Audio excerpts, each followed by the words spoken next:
हाँ तो नमस्कार साथियों, आज के इस वीडियो में हम देखने वाले हैं सामान्य विज्ञान के कुछ बहुत ही महत्वपूर्ण प्रश्न जो कि आपकी सभी प्रतियोगी परीक्षाओं के लिए दोस्तों बहुत ही ज़्यादा महत्वपूर्ण प्रश्न होने वाले हैं। क्योंकि ये प्रश्न दोस्तों बार बार एग्जाम में रिपीट होते हैं, चाहे आपका एसएससी का एग्जाम हो, रेलवे का हो, व्यापम का हो, सभी एग्जाम में ये प्रश्न पूछे गए। तो दोस्तों वीडियो आज का बहुत ही शानदार और इम्पोर्टेंट होने वाला है, तो वीडियो को आप लोग लास्ट तक जरूर देखें। और वीडियो यदि आपको अच्छा लगता है तो इस वीडियो को लाइक करके हमारे शर्मा जी क्लासेस के यूट्यूब चैनल को सब्सक्राइब जरूर करें। तो आइए दोस्तों बिना देर किए हम चलेंगे सीधा वीडियो की तरफ। सबसे पहले दोस्तों हम बात करेंगे प्रश्न क्रमांक पहला, सिनेबार किसका प्रमुख अयस्क है? तो इसका राइट आंसर दोस्तों आपका हो जाएगा पारा। जी हाँ दोस्तों, ऑप्शन नंबर सी इसका राइट आंसर होगा। सिनेबार किसका प्रमुख अयस्क है? तो पारा धातु का ये क्या है? अयस्क है। आपको याद रखना है पारा का जो संकेत है वो एग्जाम में पूछा जाता है, Hg पारा का सूत्र होता है। ठीक है, सिनेबार का यदि आपसे पूछ लेगा तो HgS। ठीक है, इसका ये राइट आंसर हो जाएगा। साथ ही में दोस्तों आपको याद रखना है कि पारा का जो परमाणु क्रमांक होता है वो होता है 80। ठीक है, बहुत बार ये प्रश्न एग्जाम में आया है। पारा का जो परमाणु क्रमांक होता है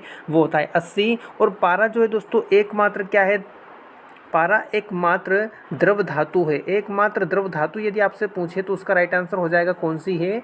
पारा। और यदि अधातु पूछ ले, धातु और अधातु में फर्क है। ठीक है, यदि पूछेगा एकमात्र द्रव धातु कौन सी है तो पारा इसका राइट आंसर होगा। और यदि पूछ ले कि एकमात्र द्रव अधातु कौन सी है तो इसका राइट आंसर हो जाएगा आपका ब्रोमीन। ठीक है, ब्रोमीन इसका राइट आंसर हो जाएगा। बात करेंगे दोस्तों अगले वाले प्रश्न की। आशा करूंगा यहाँ तक आपको बात क्लियर हो गई होगी। अगला प्रश्न है दोस्तों आपका प्रश्न क्रमांक दूसरा कि किस रोग के प्रतिरोध के लिए BCG का टीका दिया जाता है? महत्वपूर्ण प्रश्न है। तो इसका राइट आंसर साथी हो जाएगा आपका ऑप्शन नंबर पहला। जी हाँ दोस्तों, किस रोग के प्रतिरोध के लिए BCG का टीका दिया जाता है? TB रोग के लिए टीका दिया जाता है। कौन सा टीका? याद रखना है आपको, BCG का टीका। इससे रिलेटेड कुछ प्रश्न जो कि एग्जाम में पूछे गए हैं हम देख लेते हैं। एक प्रश्न पूछा जाता है दोस्तों, चेचक के टीके की खोज किसने की थी? बहुत ही महत्वपूर्ण प्रश्न है। चेचक के टीके की खोज किसने की थी? तो इसका राइट आंसर आपका हो जाएगा एडवर्ड जेनर। एडवर्ड जेनर इसका बिल्कुल राइट आंसर होगा। चेचक के टीके की क्या है? ये खोज करता है। एक और पूछा जाता है कि पोलियो के टीके की खोज किसने की थी? ये दोनों प्रश्न दोस्तों बहुत पूछे गए एग्जाम में।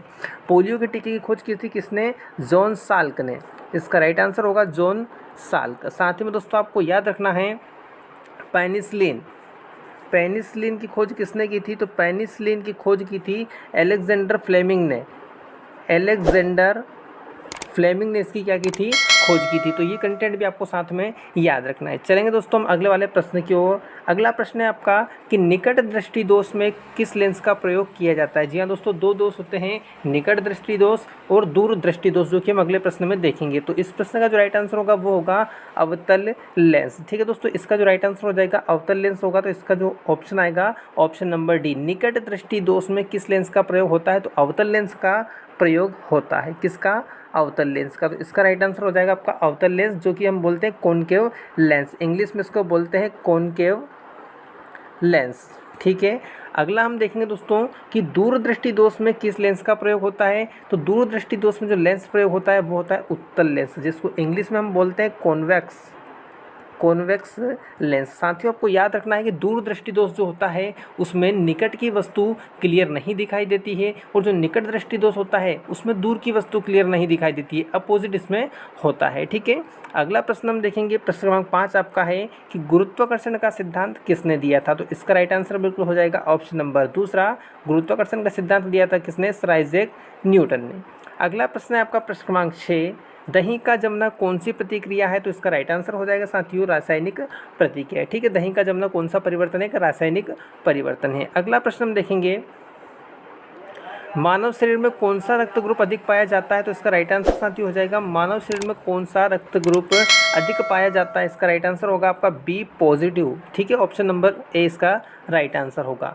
अगला प्रश्न हम देखेंगे। जी हाँ दोस्तों, एक प्रश्न हम देख लेते हैं। मानव रक्त का जो pH मान होता है वो होता है 7.4। ठीक है, ये आपको याद रखना है। रक्त का pH मान एग्जाम में पूछा गया है। आगे हम बढ़ेंगे। अगला प्रश्न है आपका प्रश्न क्रमांक 8 कि मानव शरीर में कितनी हड्डी होती है? तो जी हाँ दोस्तों, बिल्कुल करेक्ट आंसर इसका हो जाएगा आपका मानव शरीर में हड्डियों की संख्या कितनी होती है?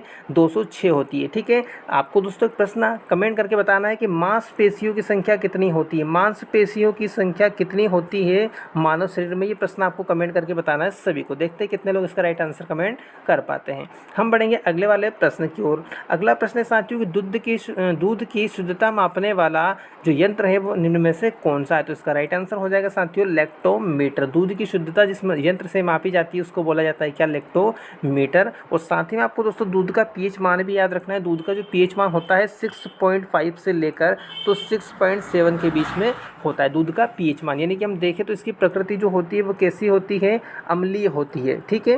क्योंकि जिसका पीएच मान 7 से कम होता है क्या होता है, 7 से कम वो होते हैं अम्ल, और जिसका 7 से ज़्यादा होता है वो होते हैं क्षारीय। जैसे कि अभी हमने देखा था रक्त का पीएच मान कितना होता है 7.4, तो इसकी जो प्रकृति होगी वो कैसी होगी, क्षारीय होगी, क्योंकि इसका पीएच मान क्या है 7 से ज़्यादा है। और जिसका पीएच मान 7 होता है वो क्या होते हैं साथियों, उदासीन होते हैं। इसके लिए हम उदाहरण देख सकते हैं जल का। जल का जो पीएच मान होता है वो कितना होता है, 7 होता है। इसलिए जल की प्रकृति कैसी होती है, उदासीन होती है, ना तो वो अम्लीय होता है ना क्षारीय होता है। आगे बात करेंगे अगले वाले प्रश्न के लिए कि गुब्बारे में कौन सी गैस प्रयुक्त की जाती है, तो इसका बिल्कुल राइट आंसर हो जाएगा ऑप्शन नंबर ए, हीलियम इसका बिल्कुल राइट आंसर होगा। और संकेत इसका आपका हो जाएगा He, ठीक है। हीलियम गैस गुब्बारे में भरी जाने वाली गैस। अगला प्रश्न है वायुयान के टायरों में भी दोस्तों प्रश्न पूछा जाता है कि वायुयान के टायरों में कौन सी गैस भरी जाती है, तो इसका भी राइट आंसर क्या हो जाएगा आपका, हीलियम, ठीक है। वायुयान के टायरों में जो भरी जाने वाली गैस है कौन सी है, हीलियम है। अगला प्रश्न हम देखेंगे साथियों, प्रश्न क्रमांक हमारा 11 है, ब्लीचिंग पाउडर या जिसको हम बोलते हैं विरंजक चूर्ण, इसका जो रासायनिक सूत्र है वो क्या है, तो इसका करेक्ट आंसर आपका हो जाएगा CaOCl2, यानी कि ऑप्शन नंबर तीसरा CaOCl2, कैल्शियम ऑक्सीक्लोराइड इसका पूरा नाम होगा। साथ ही में आपको याद रखना है कि बुझा हुआ चूना, ठीक है, अब इंपॉर्टेंट क्वेश्चन है, बुझा हुआ चूना एग्जाम में पूछता है तो इसका सूत्र हो जाएगा CaOH2, कैल्शियम हाइड्रोक्साइड, ठीक है। कैल्शियम हाइड्रोक्साइड बुझा हुआ चूना इसको हम बोलते हैं।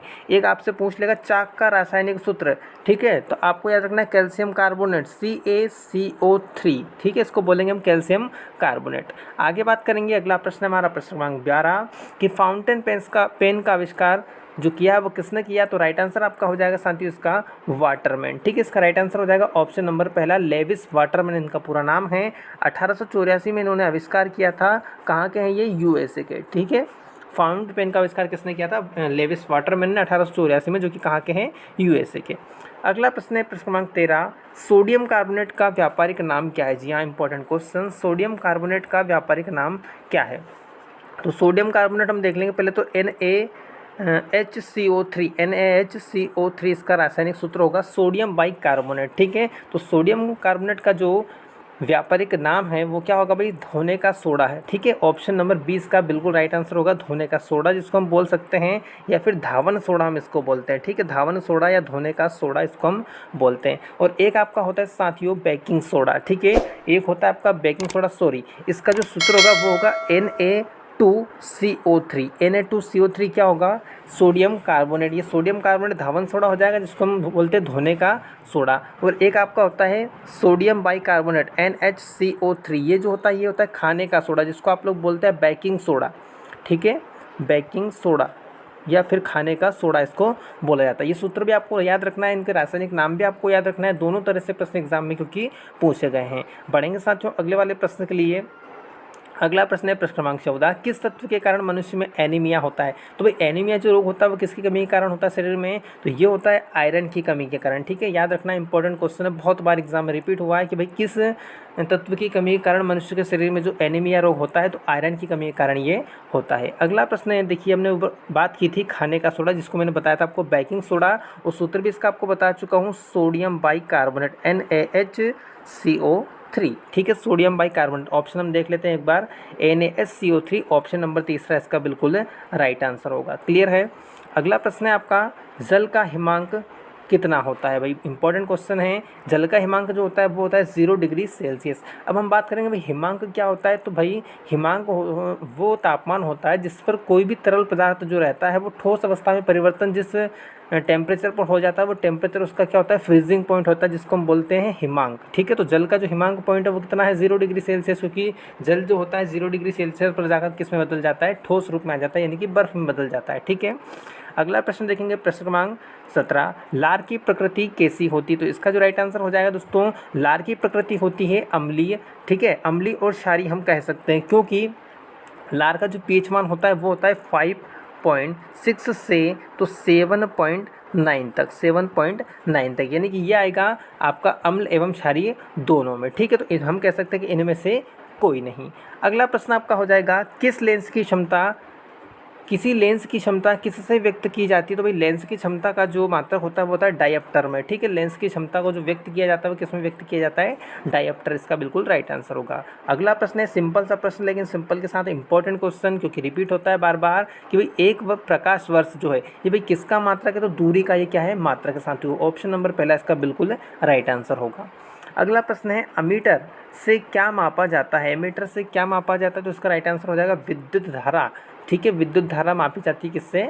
अमीटर से। चलिए अगला प्रश्न आप लोग बताएंगे, प्रश्न क्रमांक 21, पीतल किसकी मिश्र धातु है? पीतल किसकी मिश्र धातु है? यानी कि जो पीतल धातु बनी होती है भाई किन किन धातु से मिलकर बनी होती है? तो इसका बिल्कुल राइट आंसर हो जाएगा तांबा और जस्ता। जस्ता को साथियों जिंक भी बोलते हैं, ठीक है यार। आपको जब एग्जाम में आपका आएगा तो तांबा प्लस जिंक भी आपको यदि देखने को मिले तो इसका बिल्कुल राइट आंसर होगा, ठीक है। जिंक जस्ता बात एक ही है, तो तांबा और जस्ता इसका बिल्कुल राइट आंसर होगा। इनका परसेंट होता है दोस्तों, तांबा होता है इसमें 70% और जिंक होता है इसमें 30%। इनको मिलाकर जो धातु बनती है वो कौन सी बनती है? पीतल मिश्र धातु बनती है, ठीक है। तो ऑप्शन नंबर पहला इसका राइट आंसर हो जाएगा।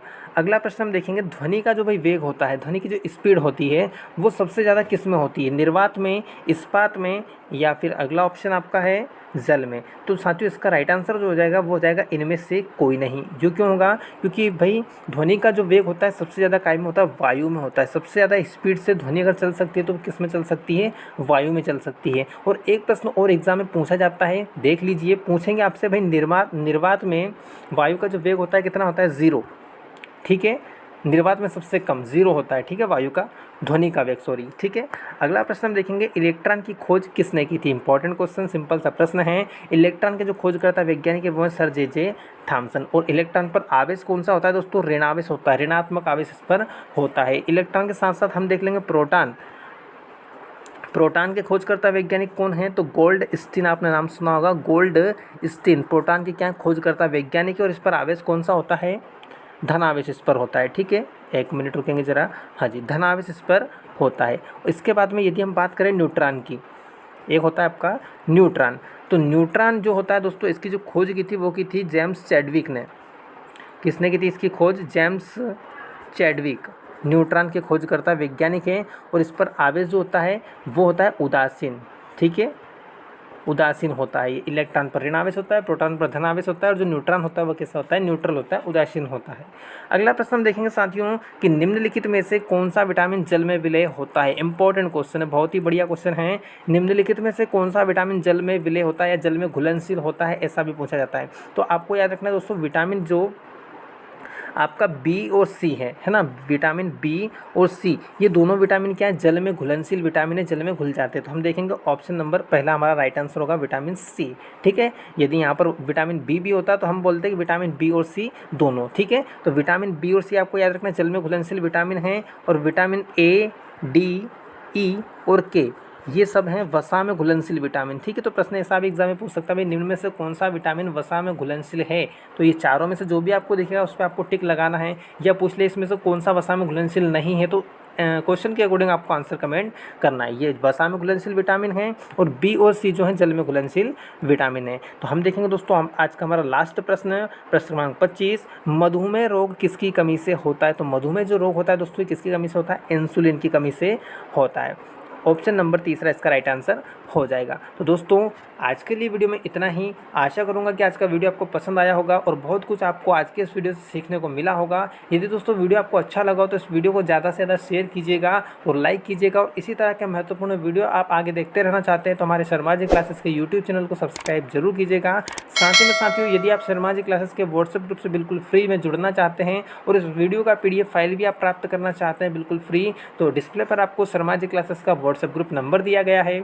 इस नंबर पर आप ज्वाइन लिखकर मैसेज सेंड कर दीजिएगा हमें, तो आपका नंबर हमारे व्हाट्सएप ग्रुप में ऐड कर दिया जाएगा। तो दोस्तों मिलते हैं अगले वीडियो में, तब तक के लिए आप सभी प्यारे साथियों को नमस्कार, जय हिंद।